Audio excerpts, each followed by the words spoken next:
So Joe, if you can just get everybody else in, we'll get started.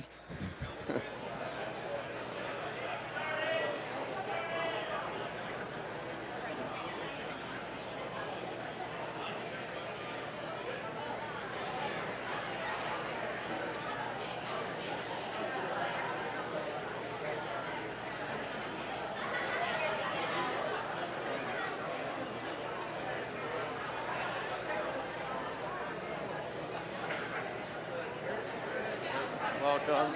Thank you for being here.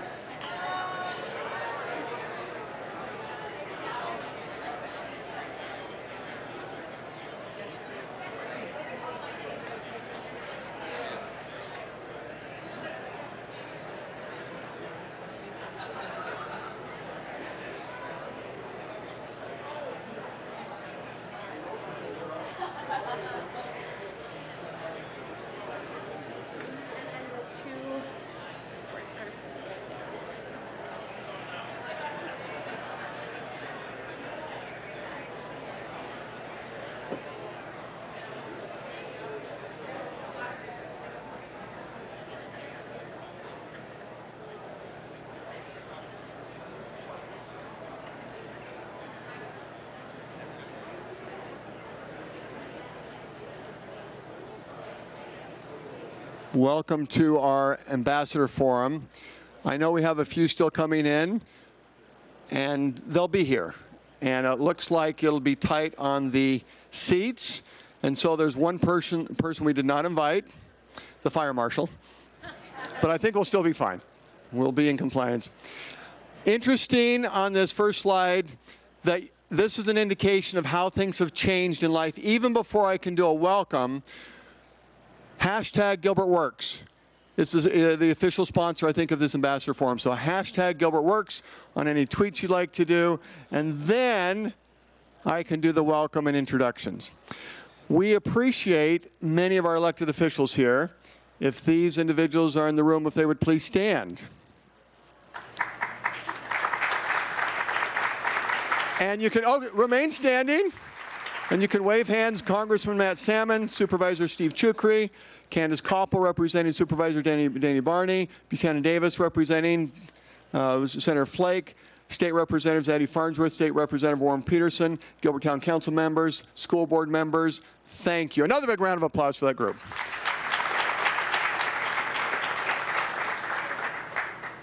After the Gilbert updates, which will be led by our Economic Development Director, Dan Henderson, we will get into the meat of our theme of today's Ambassador Forum, which is growing Gilbert's workforce. I will take the lead in that. We'll have a couple of guest speakers involved, and then I will pass the baton to our official town facilitator, Jim Hayden. I put this here because from an education focus, Chandler Gilbert Community College, thank you. How cool yesterday, the official opening of the Coyote Center.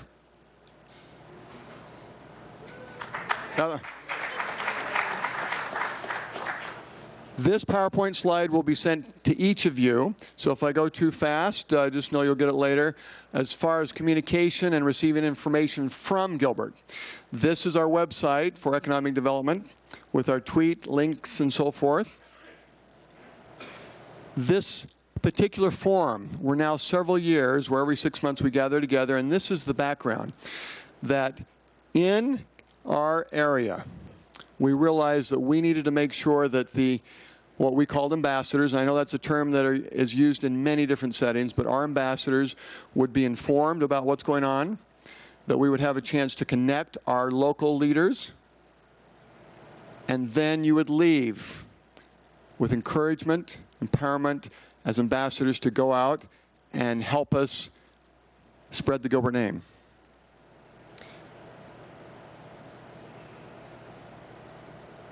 Let's see, Dan, there you go. I was trying to give a sneak preview, wasn't I? Director of Economic Development for Gilbert, Arizona. Please welcome, to give Gilbert updates, Dan Henderson.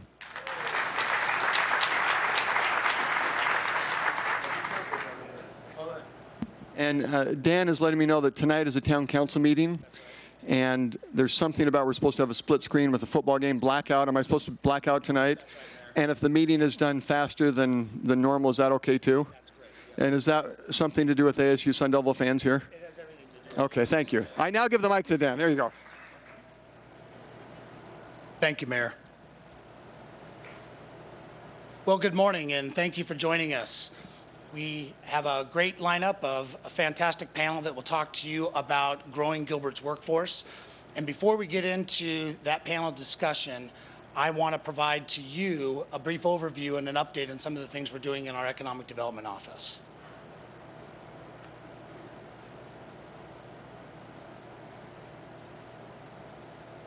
So we started about 3 years ago developing a 5-year strategic plan. And this 5-year strategic plan had a 4-letter word associated, and you can see it in bold there, jobs. So jobs is a big deal for Gilbert, and I will show some trends here in a little bit as to why we're focused on those jobs and where we see those jobs coming and going over the next couple of years.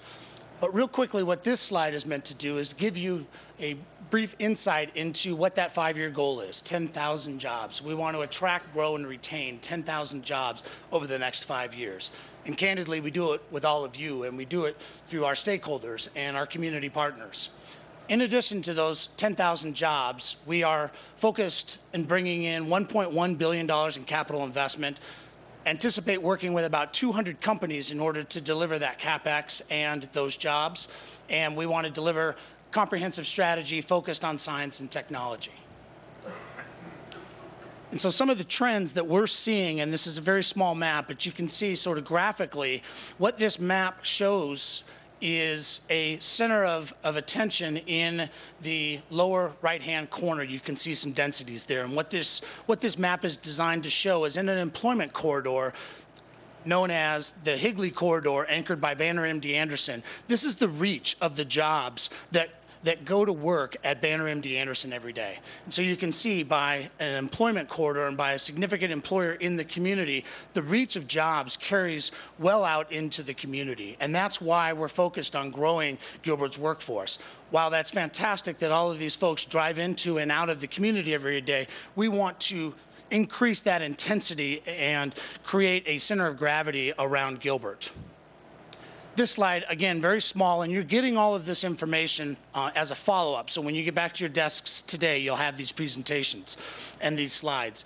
What this map shows is by heat index where those jobs are, where people in Gilbert are driving to jobs, and you can see that they are driving outside of Gilbert. And in the context of a community development plan where we're trying to grow jobs, grow investment, and create a live, work, and play environment in the community, this is what motivates your economic development team, is seeing this migration pattern of jobs. We want to bring that back to Gilbert. And so that's why you're seeing a focus on jobs and why a focus on growing Gilbert's workforce. So in the context of that 5-year strategic plan, it's very important for us to show you how we're doing. And we'll be sending you today an annual report that overviews what we did in fiscal 14. But I think what's important to note here is we are 149% of goal in the job category. So we forecasted where we would be at this time. And what you're seeing here is we are exceeding goals by over 1,000 jobs. We are exceeding goal by over $57 million in capital investment. And again, it's because of all of you and through all of your efforts that we're able to make that happen. As we look at fiscal 15, we transition into more of a strategic planning effort. And that strategic planning effort is around higher education. It's around business retention and expansion. We're going to be looking at certainly working in the Heritage District and updating our strategic plan in the Heritage District, and then ultimately working with job retention and creation policies to make recommendations to Mayor and Council towards the end of the year. So what you're seeing here is where we are today at the conclusion of 2 years into our 5-year strategic plan. Some notable projects. Isogenics over at the Rivulon project at 202 in Gilbert recently announced. So did a Maserati dealership. In addition, you're seeing a lot of activity in the Heritage District. You're seeing everything from St. Xavier University to Snooze Eatery to Zinburger to Lolo's to Pommel Pizzeria, Barrio Queen, etc. This is a very exciting time in the Heritage District, and we couldn't be happier with these companies that have decided to locate in the community and in the Heritage District. Next, I'm going to give you a brief video into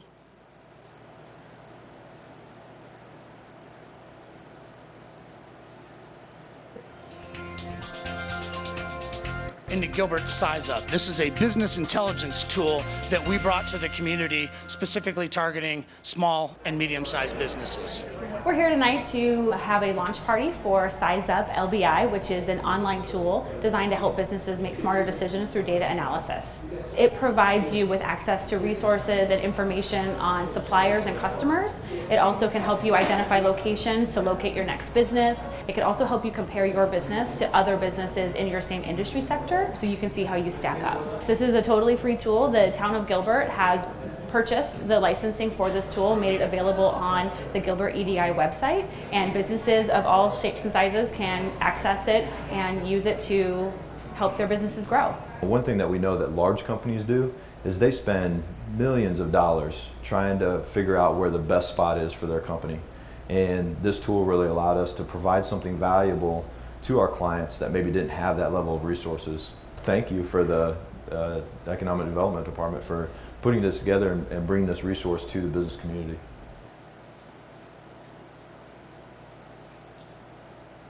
So that Size Up tool is just a small example of some of the tools that we're using to attract business and industry to the community.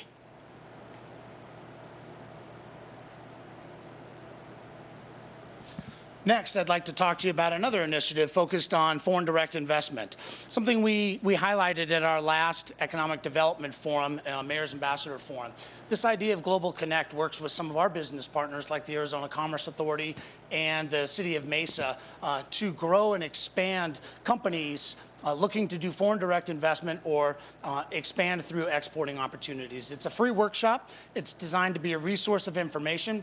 We're trying to bring partners and community stakeholders into one effort on the morning of September 30th over at the Mesa Hilton. We'd love for you to join us if you're interested in learning more about exporting.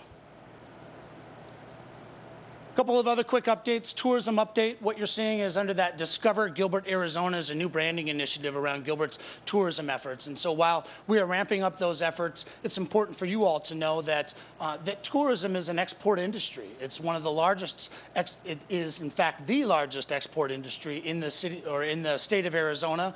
And our tourism efforts are head up by one of our team members, Scott Powell, and certainly working with our hoteliers and a consortium of businesses focused on the tourism industry. So we're undergoing a needs assessment right now to understand in the future where Gilbert's role is going to be in tourism. And this is a very exciting opportunity and, again, an export industry that brings in new dollars into the community every day. Another initiative is this Shop Gilbert program. This is a rebrand of the Shop Gilbert initiative, expanding on not just thinking about Gilbert, but also thinking about shopping, thinking about dining, thinking about exploring Gilbert. And hopefully through our efforts and our 5-year strategic planning efforts, we think about employment and we think about jobs. Finally, I conclude today's presentation with some of the notable updates. This top bullet, 22nd best place in the United States, is a very, very honorable award and recognition that we just received. This moves us up 11 points within Money Magazine's Best Place to Live. And again, I know all of us love Gilbert, but that stat is very significant when you think that Gilbert, Arizona was the only Arizona city referenced in that best places to live in the United States. 4th best city in the nation for Hispanic entrepreneurs, that's another one. Again, with our focus on jobs and entrepreneurship, the opportunity to be recognized by this group as the 4th best city in the nation for Hispanic entrepreneurs is quite an honor. Again, best city for working with parents and 17th best city for first-time home buyers. With that, that concludes the economic development update, and I'd like to bring up J.W. Rayhans to talk to you about another initiative known as Partners in Progress.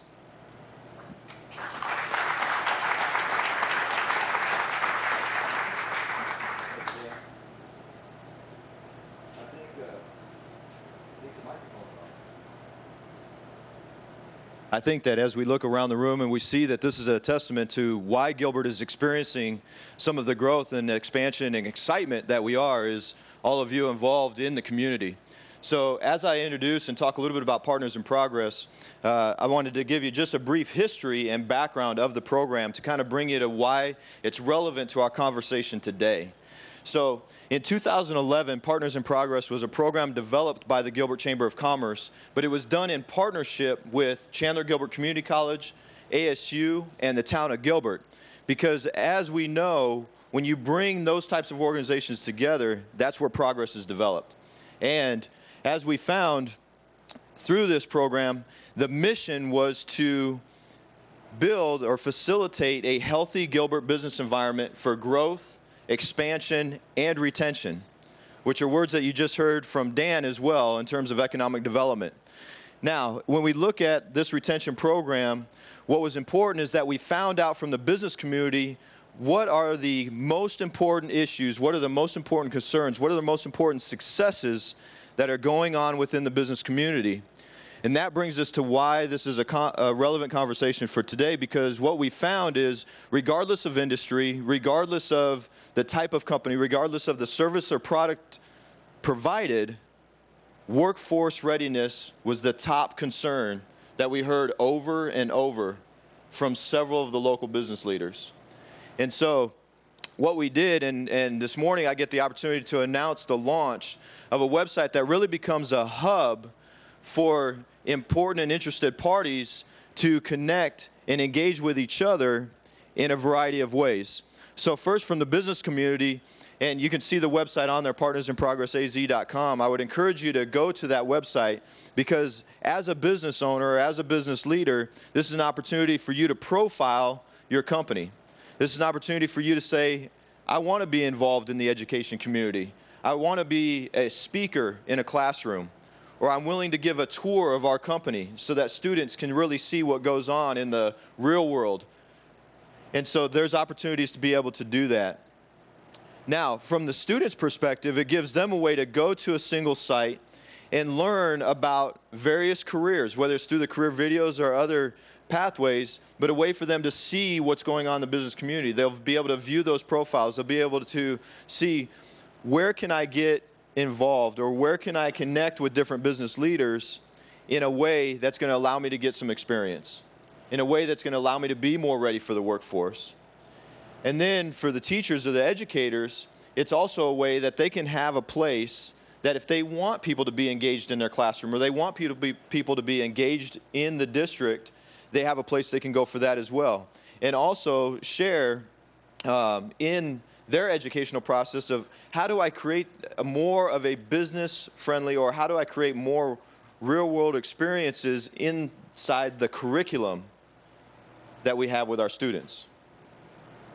So as we talk about workforce readiness, we wanted to announce the launch of that website, because that's a way for us as a community, whether it's the business community, the education community, the government community, to have a hub, to have a place to go, to really get engaged with one another, to really be involved with one another, and to really have an opportunity to advance or to expand and grow the business community within Gilbert, and continue our exciting growth and economic development within the town of Gilbert as well.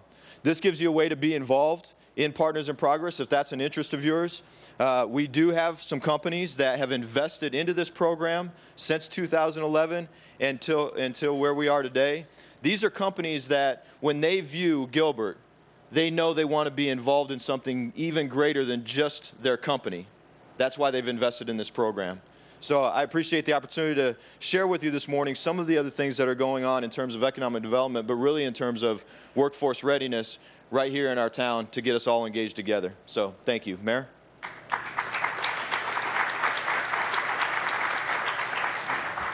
Dan and JW, thank you. What an honor, as part of talking about growing workforce to have not only state and local leaders and some of the finest education leaders, business leaders in our community, but to have the one who is assigned as elected to represent us back in Washington, D.C. And so please welcome for the next few minutes, Congressman Matt Salmon.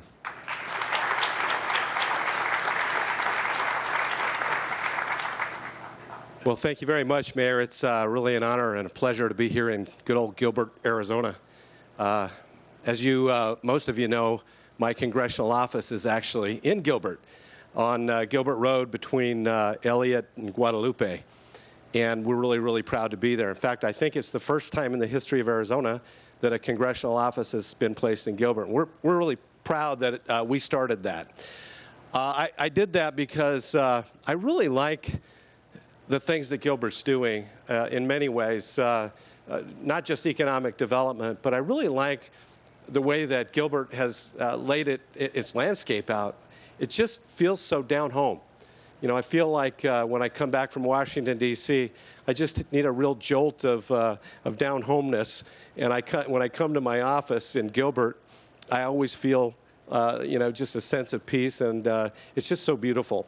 And when people come visit my office from different countries and different states and sometimes you know, different districts within Arizona, they always remark on how our office is so much different than the other congressional offices, and they like it better, and they feel, you know, they feel so at home there.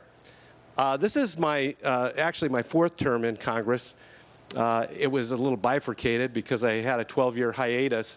But all the time I've been serving in Congress, I've been serving on the committee called Education and the Workforce. And when I was in the state Senate before that, I was on the Education Committee as well.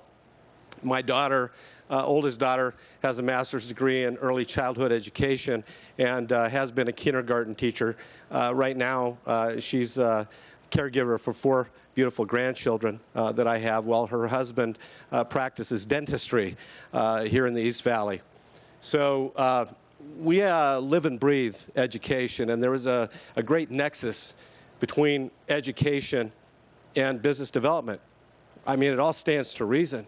But I know I've been really active with economic development during my career and during my political service, and I've never talked to a CEO once of a serious company that is looking to relocate where the issue of both K-12 education and university education didn't come up. Why? Because they want to be able to draw from a very educated workforce to get the job done.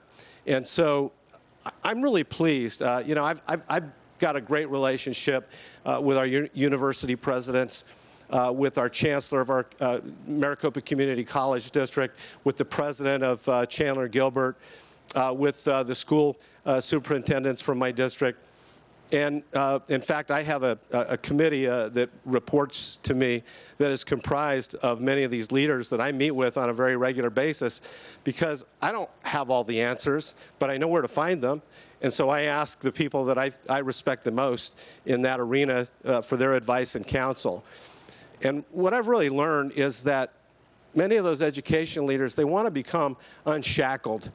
Many of the federal rules and regulations that come down are kind of a one-size-fits-all approach. And they aren't necessarily the best for our Arizona educational system. And so last year, or excuse me, about 8 months ago, I co-authored and we passed out of the Congress a K-12 Reauthorization Act because it was badly needed.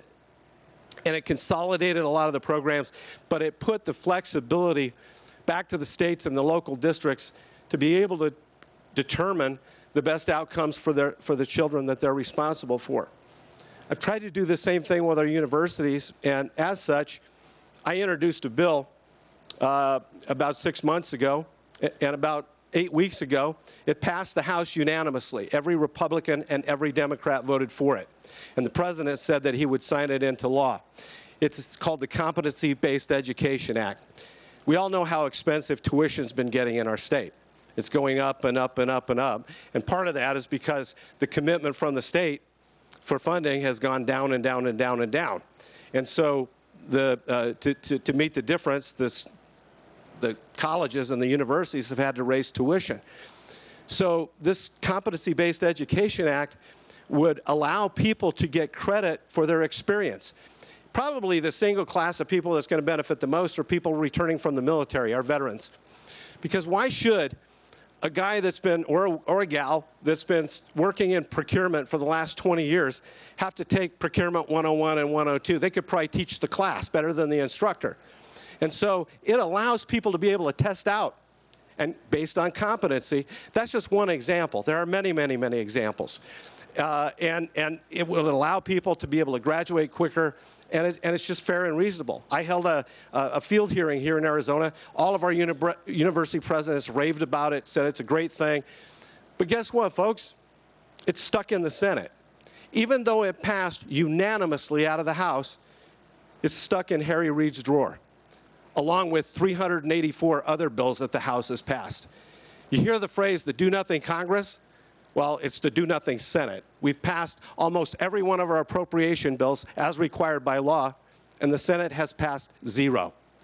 Out of those 384 bills that the House has passed, close to 50 of them are all jobs-related bills, things that would get our economy rolling again and make us competitive in the global market.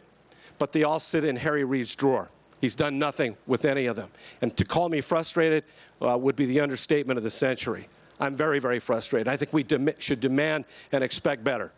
Because things like the XL pipeline, which we know would create jobs, and every entity within this president's administration have come forward and said it doesn't pose a threat to the environment. Even the scientific studies that his own agencies have done have said doesn't pose a threat. And if America doesn't participate with it, then China will do it with Canada, and those jobs will go elsewhere. I want to see us get on top of things. But I think that one of the things that is hindering our global competitiveness, actually two things that are hindering our global competitiveness, and you talk to the CEOs who have outsourced overseas, companies like Cisco and Apple, and we have close to $1 trillion overseas. How do we bring them back? Well, we have the highest corporate tax rate in the world. 38% is the top. The Western average is 25%. We've got to take that down. And guess what, folks? We won't lose revenues, because when those jobs come back to America, they pay taxes, and we're not getting them right now. They're going to other countries. But if we bring them back home, like that old movie Field of Dreams, if you build it, they will come. If we lower corporate taxes and we allow them to repatriate without all the penalties associated, many of those CEOs have said, we'll bring those companies back in a nanosecond, and they'll hire Americans to do those jobs. Why is that not moving forward? It's a priority. How about overregulation? Any of you have any concerns about that? I think we all do. One of the bills that the House passed about 8 months ago is called the REINS Act. And let me tell you why it's important. And I know I don't want to filibuster. I'm not in the Senate, so I don't want to run out of time here. But the fact is that a lot of the laws that Congress passed are all passed with good intentions, like the Clean Air Act, as an example. Everybody wants to have clean air. But did we ever intend for the notion that it would be so onerous after the rules are made by the EPA that Maricopa County would be out of attainment to the Clean Air Act and face the penalties, even if nobody lived in Maricopa County? Why? Because one of the problems is called PM10, and it's a particulate. Dust is our particulate. And the dust blows here. And if you're out of attainment one day, according to the scientific equipment they've got up there, then you're penalized. Why don't they take these kind of things into account? Also, the EPA is about to issue a new rule on carbon standards or carbon emissions. Well, if the rule that they've proposed is adopted, then at least one Arizona plant will go out of business. They'll completely go out of business. They'll go bankrupt. They were in my office the other day. And the cost of providing power in this state will go up exorbitantly. They've already had to cut a deal with SRP on the Navajo generating plant, which is responsible for pumping 90% of the water out of the CAP that all of our agriculture folks depend on. But because of that deal that they forced SRP to do with a gun to their head to retrofit those facilities, it would cost about $1 billion. The cost of water for us is going to go skyrocket once that comes into place, even though it's not going to do anything to really clean up the air. I could talk on and on about this, but the RAINS Act says this, that once we pass a law and then it goes to the agency to promulgate rules and regulations, then those rules and regulations have to go back to Congress for an up or down vote, so that bureaucrats, unaccountable to the public because they don't have to stand for a vote and it's impossible to fire them, are not calling all the shots on public policy, but people that you can vote for every 2 years. Watch and see how the onerous regulations start coming down when Congress is accountable for them once again. That's incredibly important, but that's been sitting in Harry Reid's desk for 8 months. The K-12 Reauthorization Act that I mentioned that we passed, that's been sitting in his drawer for a year and a half. The fact is, we've got to do everything within our power to compete globally. It's important to talk about what Gilbert's doing, but if the rules and regulations at the federal level paralyze you and don't allow you to compete, we want to be an international force where we're bringing international companies to Gilbert, Arizona. But in order to do that, we have to have a business environment in our nation that's conducive to making that happen. That's what I'm fighting for back in Washington, D.C. And obviously, I think most of you get it and you understand it. If you're a business person, you understand that dealing with the taxation, dealing with our healthcare system, dealing with our regulatory policies is not easy to do business. And you also understand that we've got to do a better job educating our children all the way. It shouldn't be just focused on K-12. It should be K-16.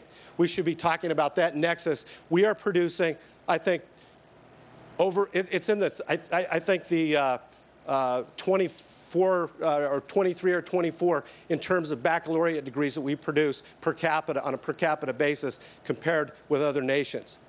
That's not going to cut it, especially when we want to be and stay the world's economic superpower. We've got to have the brightest and the best. And finally, I want to say, in order to do that right now, businesses are clamoring for us to increase the number of H-1B visas so that we can bring the brightest and the best from other countries. And you know what my attitude is? Like the NBA. You know what? If you can shoot a three-pointer, if you can drive the bucket, you can pull down the rebounds, I don't care if you're from Czechoslovakia. I don't care if you're from India. We want you on our team.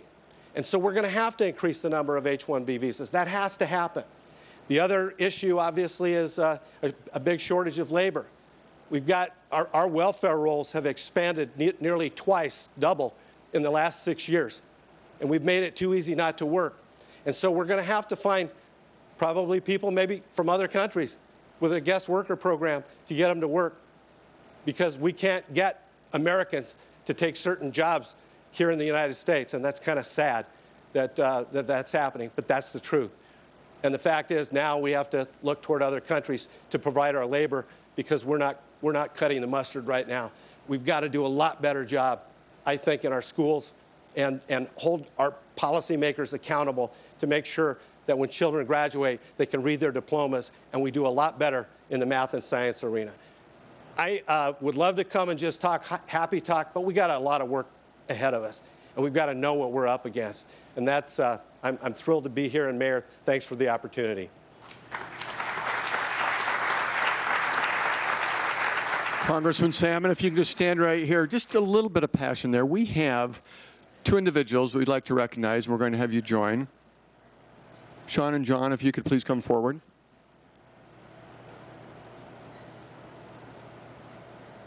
We have many that we could thank for helping us grow our workforce, and we picked two as examples. And to my immediate right, Sean Hardina, and now to my, well, let's go to my immediate left, John Sachs. Sean, where do you teach, and what do you teach, and how long have you been there? I teach at Campo Verde High School. I'm the director of the biomedical science program, and this is going to my 6th year. And John, where do you teach? And how long have you been there? I teach at Mesquite High School. I've been there since 1999. I am a career change person. I worked in the corporate world prior to that. And I teach technology courses, primarily currently game design and Microsoft Office products. Presented to both of you the Inspiring Innovation Award, and this first paragraph I'll read. The Inspiring Innovation Award is presented to community leaders who have provided significant contributions that elevate Gilbert, Arizona through creative thinking, problem solving, creation of new opportunities, and dedication to improving the quality of life for Gilbert citizens. John, there you go. And Sean. I'm going to make one other comment, but we're a little bit closer. Let's put Sean right in the middle. We'll be the bookends, and we'll do a picture together.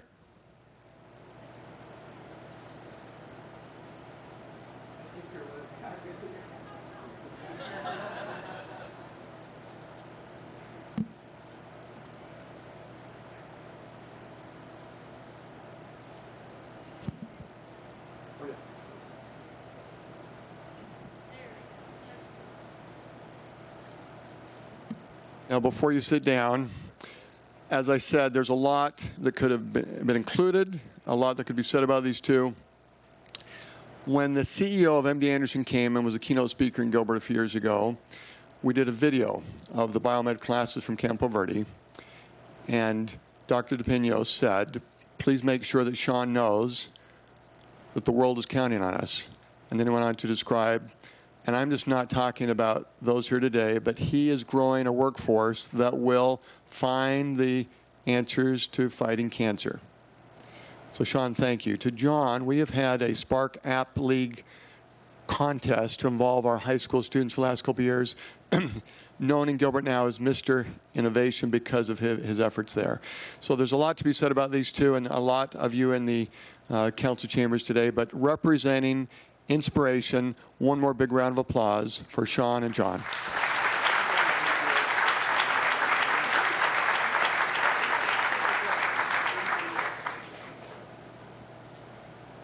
Before the panel, I have the fun assignment to talk about an overview of Gilbert education. I'll do it with just a few bullet points, and if I go quickly, it's more, you'll get this, and I just wanted to highlight a few key things that have happened related to our education. We'll talk about that best place to live again, premier education, and then 3 steps that I'll mention. Dan brought up this week, 22nd best place to live in the United States. This is the 30th year for the Lewis family to live in Gilbert, and when we came here 30 years ago, why did we pick Gilbert? Same reason that many of you would say, great place to raise a family, but it was more tied to education. And in the details about why we were rated 22nd best place to live in the United States, it's education. Now, safety, noted as the second safest city for a large-sized city in the United States, that is there, but education is right there at the top too. And so to each of you in this room, I give my congratulations for being named as the 22nd best place to live in the United States because of you. Give yourself a round of applause. The premier education advocates are those in this room.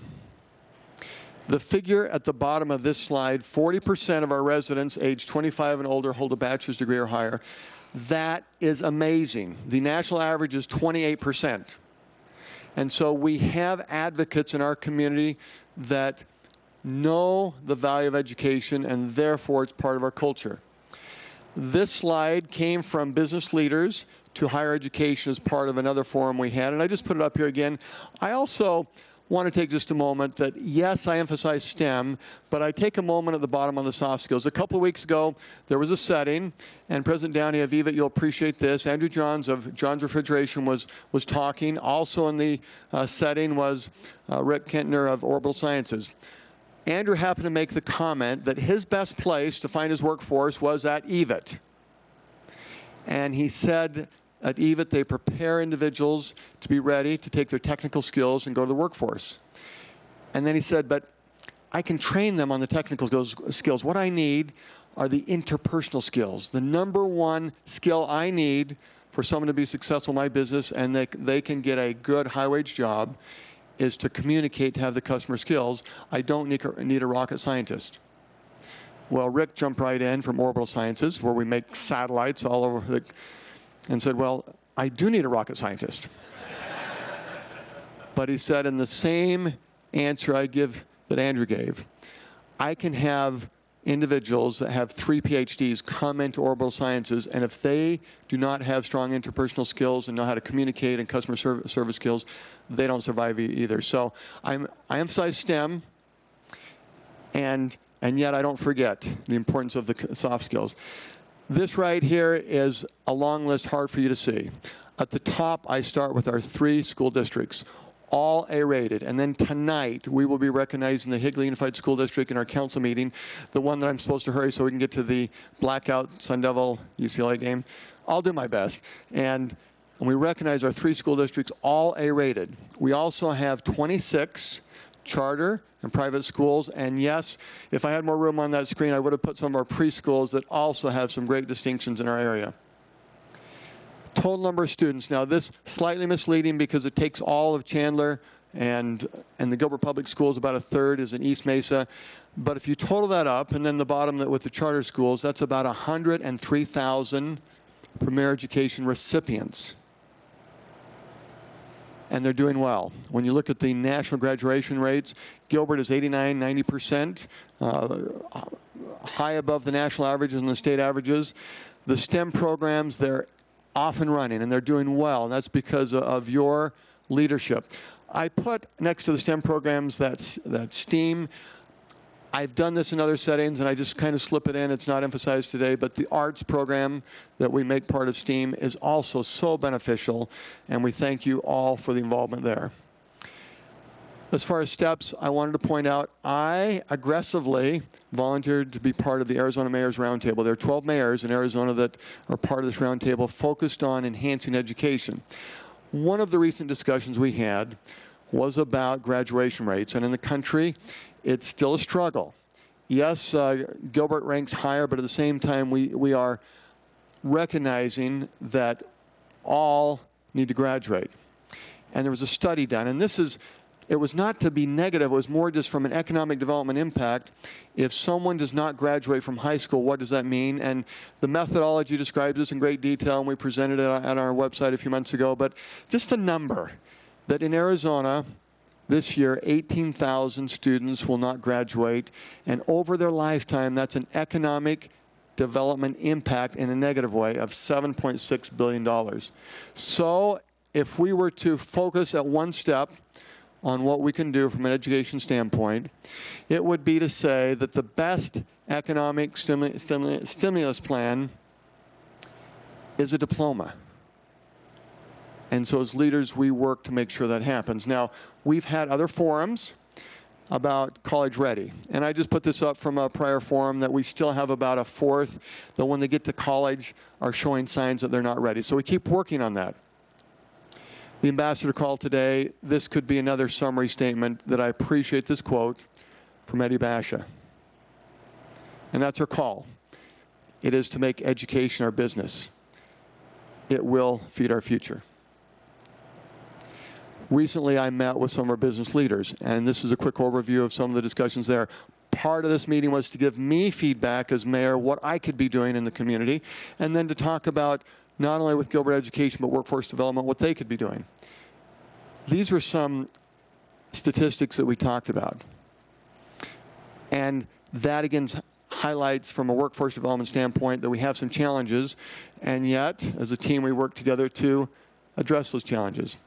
In the forum, and I just underlined some of the key things that were said there, it's what we do together with relationships and partnerships and connections, and that we continue to promote a culture that has been a key part of why people have come to Gilbert, why businesses want to come to Gilbert, because not only the workforce development that comes from our higher education groups, but it starts from preschool and goes through K through 12. We have in Gilbert great efforts with Project Lead the Way of education and business leaders working together to prepare our workforce. We've also appreciated, yes, language focus on Spanish and French and German, but the addition of Mandarin in our community has been very exciting for business leaders. education foundations. All 3 school districts have them. I just happened to slip in one, and Leanne, we did have the booth out front that we happen to have our October 25th gala coming up. Leanne, stand up. If anyone doesn't know about that, they can find you. Like right there. Okay. And I end with another quote. And there are a lot of quotes on leadership. This happens to be one of my favorites. And the reason why, when we look at that statement and what we can do as ambassadors in our community for that 103,000 premier education recipients who are in our K through 12 system right now, let me show you a picture, and this will describe why that statement is so meaningful to me. Let's see. Any guesses on who that person is and why he would be invited to this ambassador forum? Well, yeah, I know I look buff, and So this is my senior year picture. And there's something interesting in talking about me in high school. I was not at rest for not graduating. I was very motivated to get good grades, and I was doing fine. But 80% of my life was sports, and 20% was food. And that was my life. And yet the growing time in my life occurred, it seems like after the high school football game ended, and that's when I started to grow.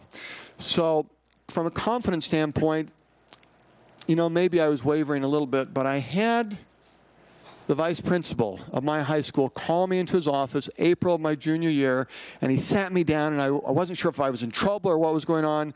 And he said, "John, I've noticed you the last 2 years, and you have great potential. You have some leadership skills that can be enhanced. Here's the application. I want you to run for a student body office." Now, my mind is 80% sports, 20% food. Never thought of anything like that. Never would. And then he said another key sentence. He said, "We need you."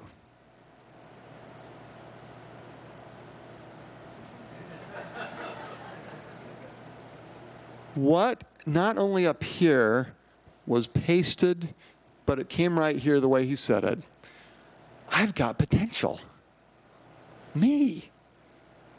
And I didn't give him a yes immediately, but I did later, and it proved to be my senior year in high school just a fabulous growing experience. I was stretched, and that was something that I look back on that experience when someone said to me, "You've got potential." So to our 103,000 premier education recipients right now, another ambassador call is in a leading role.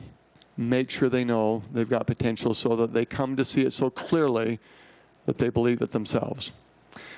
I now carry on this growing Gilbert workforce discussion with another favorite leader who has communicated to me that I have potential. So thank you, Jim. But he is our favorite facilitator. So Jim, come on up and let's get this panel organized and keep going. Put that picture back up. So panel, come on up and assemble your spots up here. So what I've heard from that you too, Patrick, your name's up there, is to talk a little bit about this, what this is for. And as the panel assembles up here, this is for you, not necessarily for them, and it's for obviously the people that are watching, but this is for you. So as we go through and ask the questions today, if you have a follow-up question, if you want to be able to engage a little bit with the group that's here and ask something that's in detail in addition to what they have, raise your hand, get my attention. I will call on you because I don't want the message to be heard from you. You were talked at. I'd like to be able to talk with. So if we have the ability to do that with our panelists, that would be super important for me and super important for you. So you have a takeaway. You can be able to say, you know what, I was engaged in that conversation as well. Fair? This be where you shake your head. Joan? Okay. So with that, I'm going to have the panelists introduce themselves to you, a little bit about their background, why they're here today, in relationship to our discussion as a group. So with that, we'll start with Maria. Maria?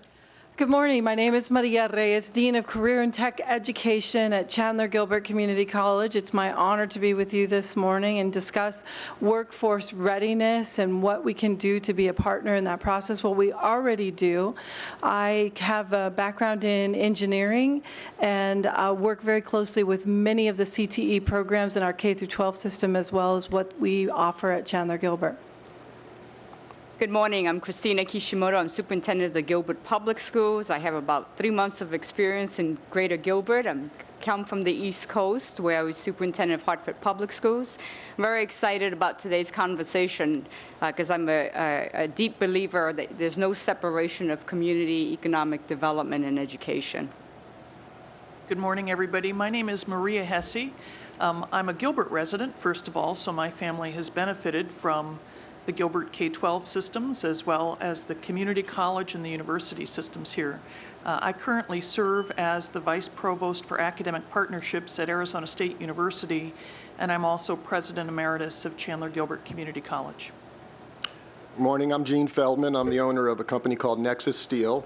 We are a construction company that employs iron workers. We have about 125 to 150 employees averaging, and we moved into Gilbert here about 1.5 years ago, and we've been in business about 8 years. And the main reason I'm here today is to address the needs of the construction community from a trade standpoint and what the environment today is like. Good morning, I'm Kathleen Barton, and I'm with Intel. I manage our education work, both programmatic and education policy. We care about developing the next generation of innovators and understand that education is the key to economic development, job creation, and personal prosperity. Good morning, I'm Patrick Banger, Town Manager for Gilbert, Arizona. I've been in this position capacity for 3 years now, relocated from St. Louis, Missouri, where I served roles in both the public and private sector as a business owner, as well as a city manager of a very progressive and dynamic community, much like Gilbert. Gilbert's focus in this area and the importance to our community is in enhancing the economic stability within our community.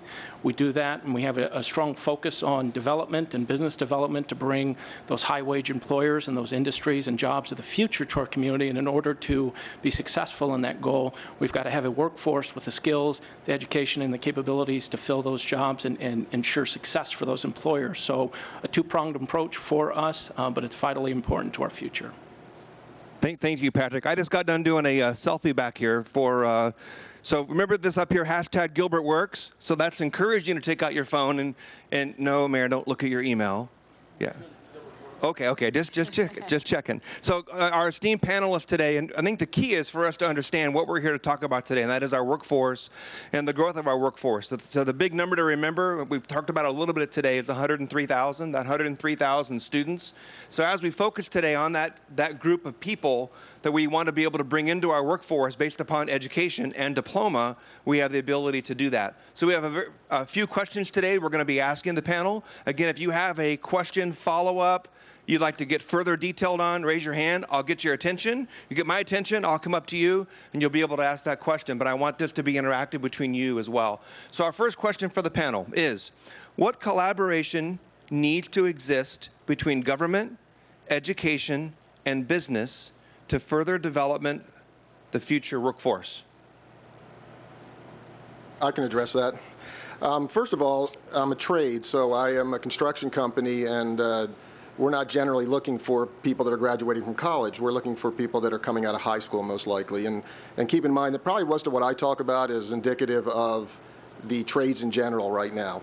Not everybody needs a 4-year program necessarily, but from our standpoint, we've never had to develop any kind of a pathway into our company. Historically, prior to the recession, it was really easy to hire people. You just ran an ad and you got the necessary workforce, and layoffs didn't exist.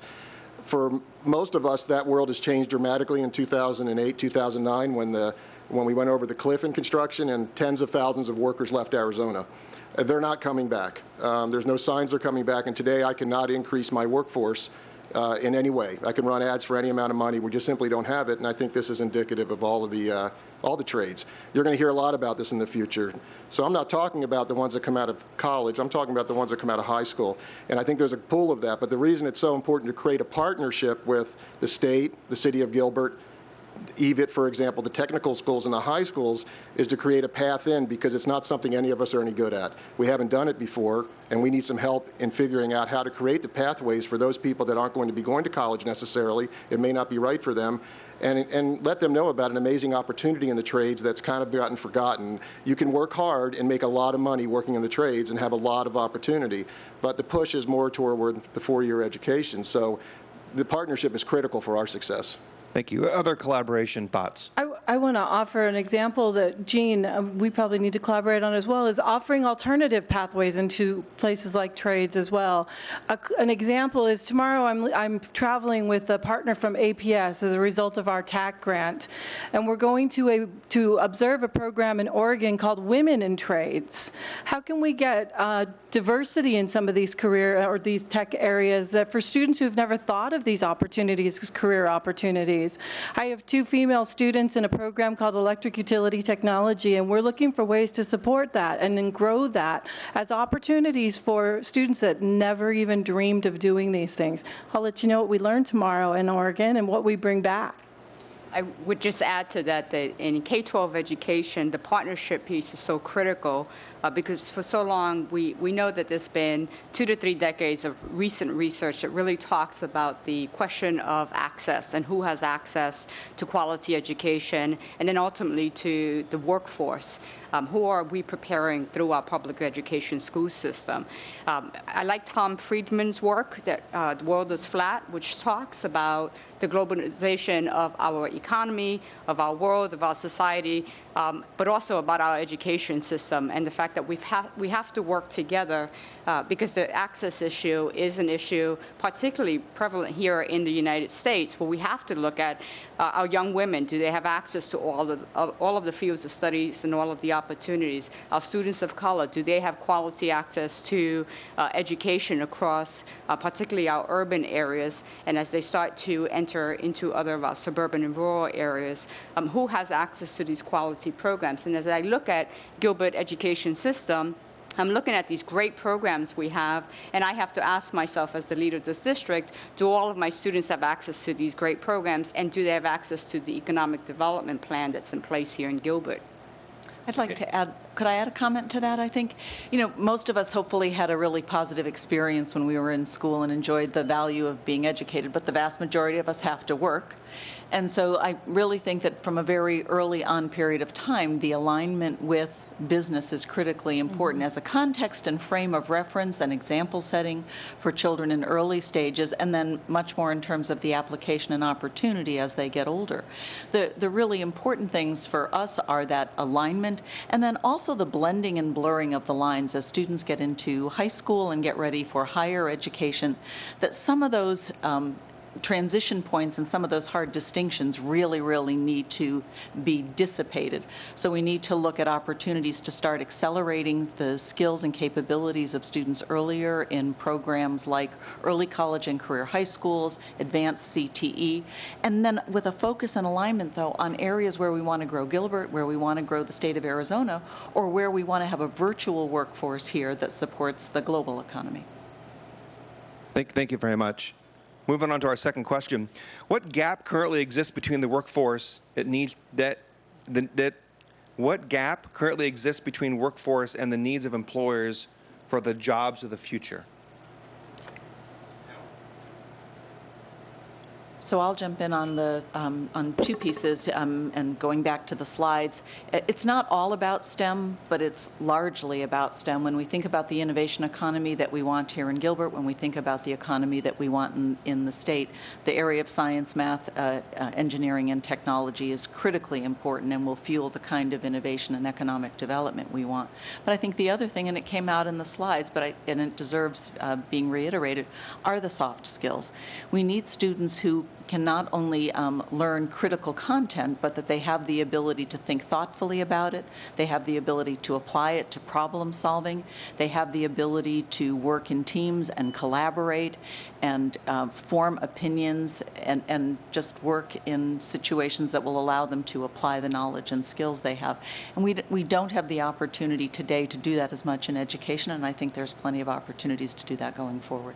Thank you. I guess in addition to that, you heard the mayor talk about adding the A and making it STEAM. I'm curious which one of you think how important and diversifying that attraction to students and adding that A to STEM. Panel? I would certainly jump into that. After 3 months, you haven't solved it yet? Come on. I said 3 months in Gilbert, but certainly I have more than 3 months in education. I'm excited about having the arts component infused into how we look at education in terms of STEM education. Our students, as we talk about how we provide them the exposure to the STEM areas, have to have that exposure relative to a variety of other skills as well, whether we're talking about the skill sets that they can learn through the arts programming, through music programming, which is, there's plenty of research that connects the teaching of music and arts to how students develop the part of the brain that helps them with the learning of mathematical skills. But there's also the comment made earlier about the connection with executive skills that are needed. I do believe that our students today are learning at a level and at a pace and at a level of sophistication much higher than we have seen in the past decade, in the past 2 decades. And this is why it's so critical for K-12, higher education, and business and industry to work together around how do we manage this change, how do we design schools, how do we design curriculum and programming, and how do we infuse these executive skills and these ways of learning and knowing and exploring and innovating together in a comprehensive design from pre-K all the way up into the workforce. Additional thoughts, Patrick? Jim, I want to take a step back into the gap, but with art, the town has an arts commission. The mayor has an annual arts award. It's very important. Art is an expression of our humanity and who we are, and it inspires and sparks that creative nature within us. That will manifest itself in any field, any industry, any profession. But getting back to the gap, there's another gap as opposed, in addition to growing our workforce in those STEM industries at that highest level in the hierarchy, not that there's not workforce needs at every level. But for those highest ones, in addition to growing a workforce, we also have a looming baby boomer retirement problem that's not being addressed and not being discussed openly. There's some industries, per the National Economic Council, that are going to see up to 40% of their workforce retire in the next 5 years in the STEM fields, and we have not identified where those replacement workers will come from, and it will be a huge knowledge drain on our economy. So I'd like to address the gap from the trade standpoint. Giving this a little thought, there's 2 gaps that exist from my standpoint. One is the perception gap, and the other is just the real-world gap of having enough employees to meet the needs of the work that's coming up. The perception gap is years ago, your son was excited to follow dad into the masons and learn how to do masonry. Nowadays, when you go to a job fair, mom and dad are making sure that he doesn't even see the trade tables and just pushes them past those. So there is a perception issue about the trades nowadays that, a kid has to go to college or he has to work at a desk on a computer, doing something where he doesn't see the opportunities in the trade. So the perception gap has changed dramatically over the years, and I think that we need to change that through that partnership. The gap of the employees is what you're going to read about in the newspapers over the next 5 years. Construction companies in Arizona do not have the necessary workforce to get the work done. My growth is going to be completely dependent on my ability to get the qualified, skilled workforce to meet my customers' needs, who have to meet the contractors' needs, who have to meet the owner's needs. And if we can't do that, what we're going to see is people coming in from out of state to do the work. And then we're not even utilizing our local resources. In our case, if I can't resolve this problem locally, which I'm dedicated to do, we actually have to look at the H-2B program to go across the border to try to find people to do it. I'm here today to avoid having to go that route. Patrick mentioned a minute ago about the 40% of the baby boomers retiring. I'm curious the panel's perspective. When do we begin helping students identify their career options? Is it grade school? Is it high school? Is it at home when they're 5 and they all want to be a teacher? All of the above. Mm-hmm. So it's from the moment your kids start thinking about you and what you do and what they may want to do with their lives. It's all through school. Every grade level has an age-appropriate or developmental moment to be thinking about what students might want to do. Certainly once they move into high school, it becomes more important to help them narrow their focus. I think the high schools have that new ECAP system in place, that educational and career planning process via state mandate, so that they'll leave high school with an actual plan in place. At the community colleges and the universities, we also have planning tools that students can use, not just once they get to the university, but there are tools that can be used while they're still in elementary school, middle school, high school. I'll give you one quick example. ASU has a tool that you can search using labor market data. So if you're a student and you think you know what you might want to do, you can enter your search words, like accounting, for example, into the degree search field, and it would help you figure out which majors at the university would be the appropriate majors to pursue if you wanted to pursue work in that particular area. It's not all accounting. There are financial examiners and auditors and all sorts of people who need accounting skills. So it's really eye-opening for a student to get access to that kind of data, and or their parents to get access to that type of data very early on, so that they can be examining what are the necessary skills for success in that career. What are the national average salaries and potential for growth or decline in that career? What would I be studying in that career?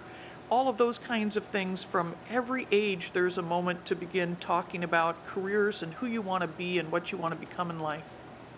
If we look at the research on the adolescents, and its research has been around for decades and decades, we know that students between 5th and 8th grade start to develop and to start to talk about some of their career interests. And so how we design junior high schools to help students to go through exploratories and start learning about the whole continuum of fields, which is what you were speaking to, understanding the trades all the way up and through all of our potential fields out there, is critical. If we rely only on the family, in terms of what a family has experienced, and we know that students don't have the opportunity to go outside of what their own relatives may have experienced in terms of fields, and you want to provide that exploratory.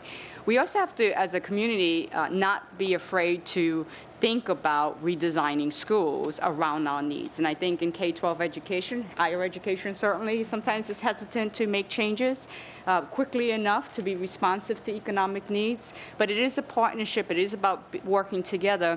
I'm a big fan and proponent of academy designs that help students during the 9th through 12th grade, and even as early as 7th through 12th grade, to start exploring different fields of study and to start understanding the great opportunities that are out there, and to start engaging in capstone experiences where they design their own work with a partner in business and industry to explore those areas way before they go into higher education, so they're not wasting time in college exploring then. You know, one of the real life examples that we can do, you can leave here and actually do something with. There was 2 words that was mentioned today. One was ambassador, both from JW and from the mayor. The second word was mentor. And you heard the mayor talk about the word mentor several times today. So what can we do as parents who have children in this age span to be able to prepare them for what they want to hear and what they need to hear? And the last person they want to hear it from typically is what? From their parent, right? So what I've learned, and it's very interesting, if you have a mentor in your life and it's somebody that you respect as a leader, and you ask that person to talk to your kid, number one, they're honored. Number 2, your kid's typically willing to talk to them, and most importantly, they listen. Because they respect that person. So I would encourage you, using the ambassador philosophy and being a mentor to that individual that you can communicate with, asking somebody that you're close to talk with your children, to talk with your family members, and give them that level of advice. It will go a long way. It's helped with my kids, because obviously they don't want to listen to me, and it'll help with your children as well. If you haven't done that, I encourage that. And I know that a lot of the programs have the ambassador programs and have mentors available, but to be able from the parents to encourage that is very, very helpful. Anything additional to add from the panel? I might just mention that the research is very clear about students who enter college undecided or unclear about what they want to study or do with their lives. The longer a student remains undecided, the less likely they are to complete anything, a certificate, an associate degree, a bachelor's degree, and past the first year of college, if they remain undecided, they have almost no chance of finishing a college degree. So really, it's got to be pushing it down earlier and earlier to help them begin to formulate their mindset about these things. Kathleen? I want to raise the point that sometimes there's a little bit of tension with that. You know, sometimes as parents, what we want is we don't want our kids to be tracked, and we want to feel like they're educated and have the broadest range of choices. And so I think there's an opportunity to meld the need to provide some career awareness early on, but also to provide children for the broadest range of choices. And that goes back to some of Dr. Kishimoto's comments, that we make sure that all of our students have access to the highest quality education and the highest expectations that we can possibly have for them. And then the other things that we can do are take a look at the skill sets, whether they're the soft skills that we've talked about or others that lend themselves to a number of job areas, again, that the town of Gilbert wants, that the East Valley wants, that the state wants, and start to show students how acquiring skills and capabilities can lend themselves to a number of jobs. We want to look at having kind of permeable pathways, if you will, where students can acquire skills, they can have career awareness opportunities, and then potentially pursue work and education and move between the two of them for a long-lasting career. Jim, you talked about mentorship and ambassador. Internship programs and career work days are important as well. You know, providing focus for these children is as much about finding what inspires them and providing them with a variety of experiences and exposure to a variety of experiences, so that hopefully at the earliest stage possible, they can find that their passion in life, that thing that really drives them, and will drive them throughout their life in finding a career and a profession and a job that they love, whatever industry that may be in.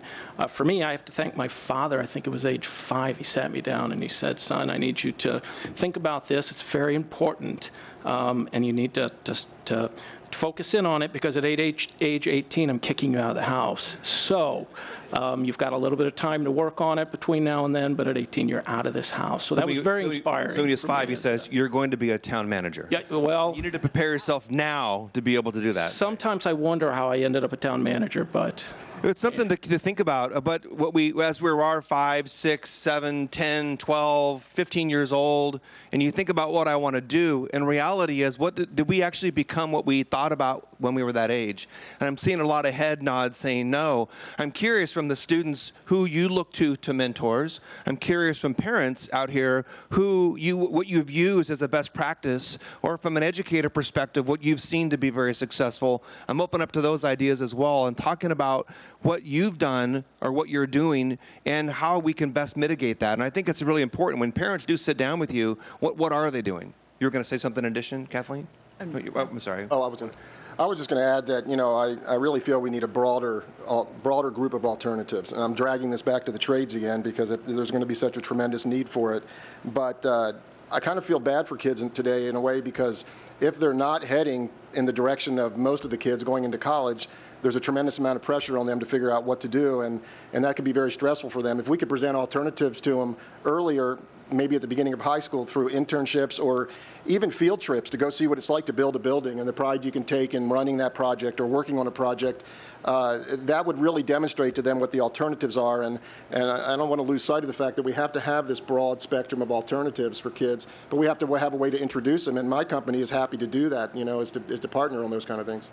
You know, go ahead. I was just going to add that one of the ways to do that I don't think we do enough is to provide access to our teachers to go into your company and work with the trades folks and understand what the trades look like today, what kind of skill, what are the skill sets that are in demand from students, because the teachers are also the ones that are the ones spending the most amount of time with our students, and so externship opportunities for our teachers to go into the fields, I think it's extremely important. Well, you know, that's interesting. The world of construction has changed a lot, and most people don't realize that. The emphasis today is on safety, where years ago safety wasn't even a word used in the construction business.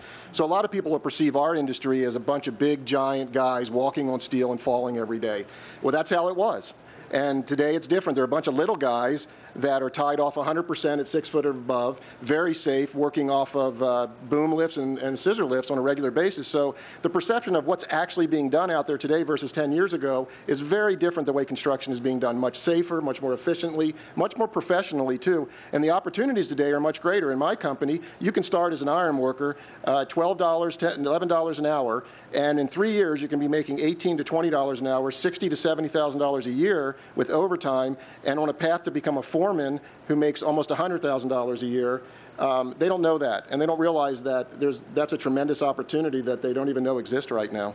I think it's a great segue. You know, we heard the mayor a little bit earlier talk about diploma and in fact of getting the goal for us to be able to get a diploma and encourage our children to get a diploma. But we need to realize, fact of life, not all kids are 4-year college bound.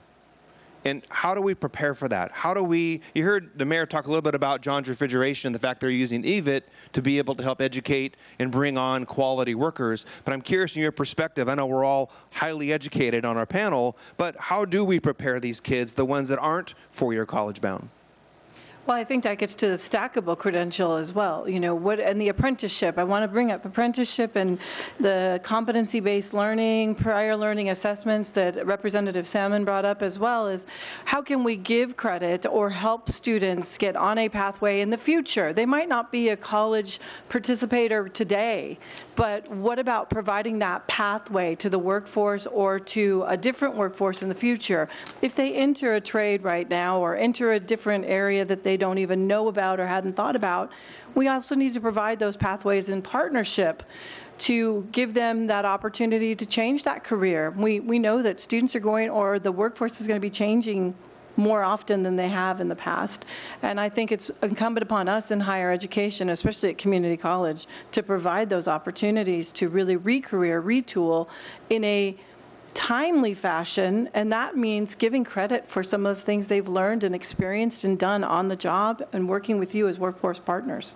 And having that new Coyote Center sure helps, right? Yes, it does. Good. Jim, I think it's important, though, to remember that depending on the statistics you look at, anywhere from 65 to 80% of the jobs today and in the future are going to require some level of post-secondary education. We've got some unique opportunities to pull what has traditionally been post-secondary education back into high schools. Again, we've talked about dual enrollment. We're looking now at early college and career high school models that will allow students to have rigor and relevance while they're in high school, as well as taking courses that may apply to the areas that they want to study in the future or careers that they want to have. So we need to make sure that all of our kids graduate high school, college, and career ready for whenever they choose to go on to some level of post-secondary education, whether it's while they're still in high school in a 9 to 14 plus model or at some level of post-secondary. My boss likes to tell me that across the Maricopa County, the largest pool of applicants that we have in Maricopa County Community College District are the large and growing number of individuals that have a high school degree, some college, no post-secondary degree. So that speaks to that. It's a matter of when they're going to pursue that post-secondary education. Go ahead. I was just going to say, I think there's another interesting opportunity as we think about all of this, and Gilbert certainly is leading edge in terms of the use of technology, if you will. One of the things that I find very cool are there are more and more resources today that are being developed that I think can be used not only by students, but also by parents and by teachers to really understand the careers and pathways and opportunities that there are, even in the gaming world. ASU today has an amazing school of gaming that's actually in their School of Education, and they're giving students who are learning to be teachers the opportunity to teach in virtual classes, both content and the soft skills that it takes to manage a classroom, if you will. Even though some of those are expensive today, as the cost of technology and this kind of development continues to get lower and lower, the opportunity to provide students, parents, and teachers with technology tools that give them information about a broad range of opportunities very early on, I think will be really valuable as well. Think about even the Spark App League, right? So we're giving students opportunities at that early age to learn about an area of focus. Last year it was the Gilbert Fire Department, if you will. And then they applied real-world skills in programming and mobile application development to develop something that mattered to Gilbert Fire Department Safety and Rescue. So they're learning real-world skills, and they're also applying them and doing something that makes a difference, which we know all of our kids want to make a difference. You know, Kathleen, you talked about being career ready. And when we prepare our children to get that first job, help them with their resume, buy them the right clothes, and then you get the second job, the third job. We talked about this, and the panels talked about it probably 3 or 4 times. You heard the mayor talk about it, and the word was soft skills. So soft skills, this is where the interaction hopefully chimes in, where you can chime in as well and help this as well. So our last question for the panel and for you to be able to engage in this as well. Think about this. You get hired based upon your resume. You get hired based upon your education. You get fired because of your lack of soft skills. Right? So how do we combat that, but we pushing education, pushing STEM, but be able to meet the kids, talk with them about the importance of soft skills, the importance of looking somebody in the eye, Darren, the importance of making sure that we have those types of interpersonal skills. And then, you know what? It's not incumbent upon everybody to automatically just have them. I mean, some people obviously are gregarious and they have those great abilities to do that, Patrick Banger, and other people don't. And that's okay. And it's important that if we encourage that and encourage that to our students, how they can best prepare for that. I mean, JW did a great job presenting. You have that ability to be gregarious and to communicate. And unfortunately, a lot of people, they do get those jobs. They can't get along with others. They can't play well in the sandbox, and they get canned, right? Panel? Loaded question. I'd mention 2 things, I think. So one is, again, working with teachers and education leaders to make sure that in the education environment we have work-like experiences, so working with subject matter experts from whatever the field is to create opportunities for kind of reverse internships, taking work-like experiences and projects back into the schools where educators can manage their classrooms much better than business leaders can. But if business leaders provide the content that gets into the application of the skills, like the communication skills, the delivery of presentations, the critical thinking, the managing tough decisions in a group, I think that's really important. Second thing I'd talk about, again, going back to partnerships, which I think is a critically important theme through all of this, is Intel had a partnership with Chandler Gilbert Community College and Arizona State University for 2 years, where we did something called the Intel Ultimate Engineering Experience.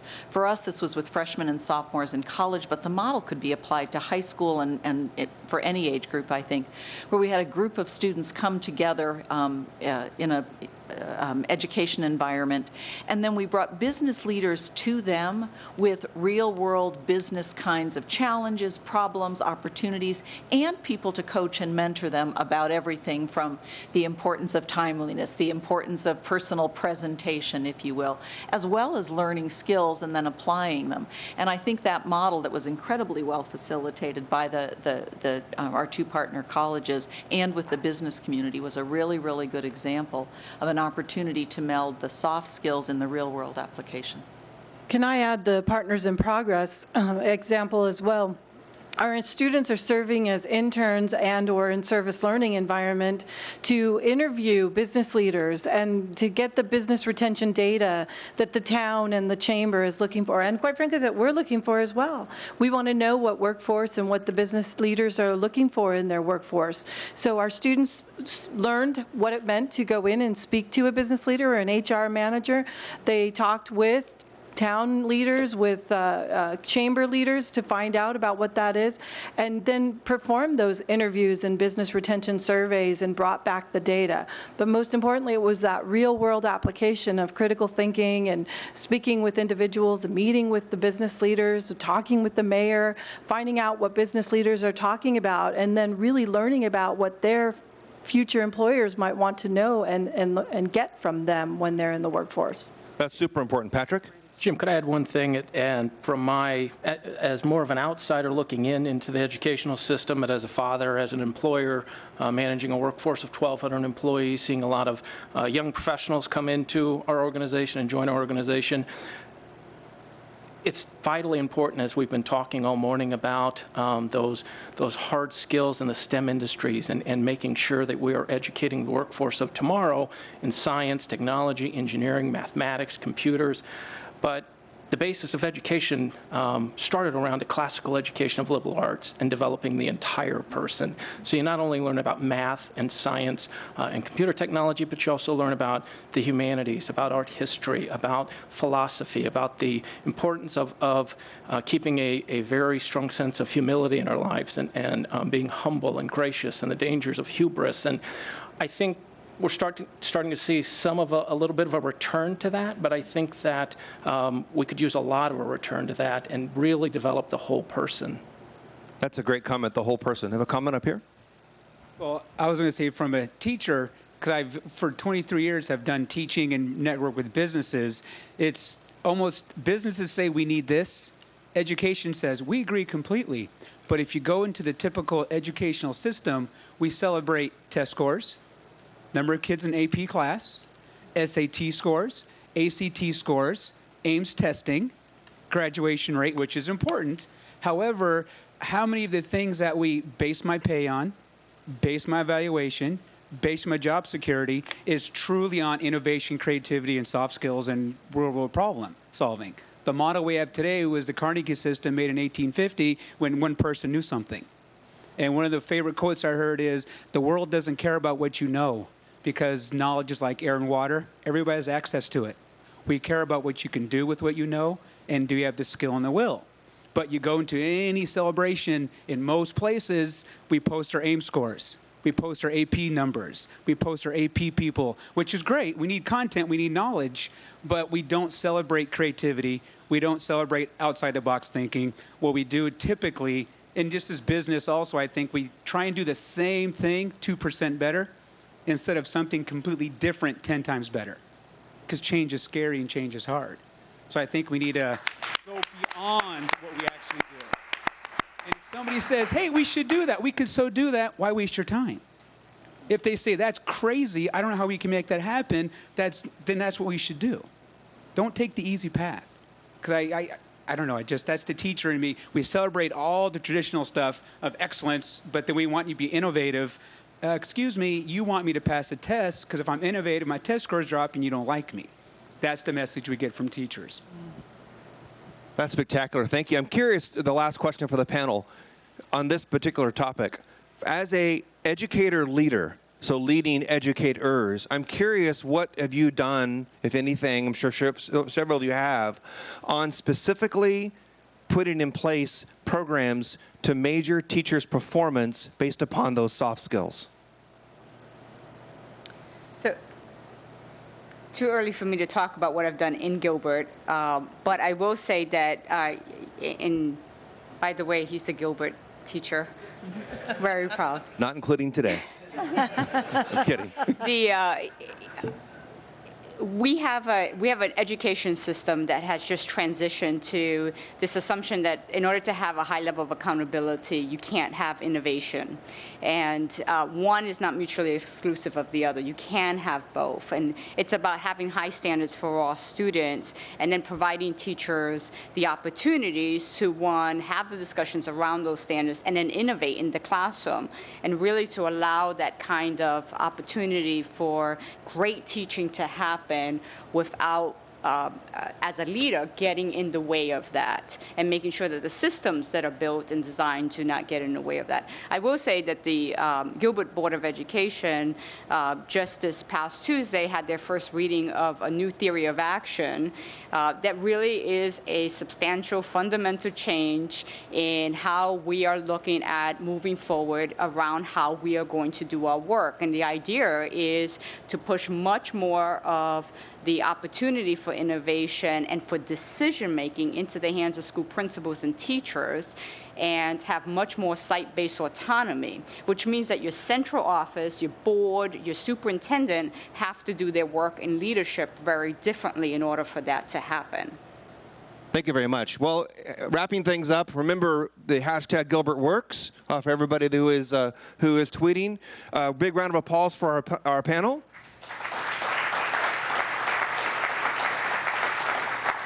Remember the word ambassador, remember the word diploma, and remember the number 103,000 to replace that 40%. Mr. Mayor. Thank you, Jim. And a special thanks, Amanda Elliott, if you could please stand. This is the producer director of today's Ambassador Forum. Amanda. So we've informed, and we've connected, and we've encouraged, and the empowerment, I feel, is there that all of us together make education our business, and we thank you for those efforts as ambassadors. We officially call this Ambassador Forum adjourned, but at the same time, now we move forward to action. Thank you.